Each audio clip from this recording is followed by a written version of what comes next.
It's Chris Hansen at 3:26 p.m. and it's talking right now from Hickam Air Force Base as I make this video. Um, I right now the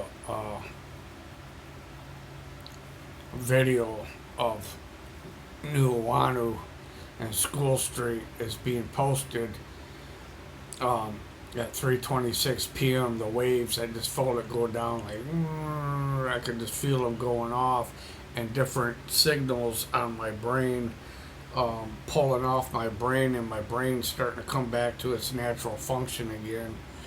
I'm feeling popping like bubble wrap all through my brain. Um, I got a severe headache. Um, a convoys to Skull from Pearl Harbor Hickam Air Force Base. We got too many road crew out there. It looks suspicious. It looks highly suspicious. We gotta pull them off this stuff. Um, this is a record of it.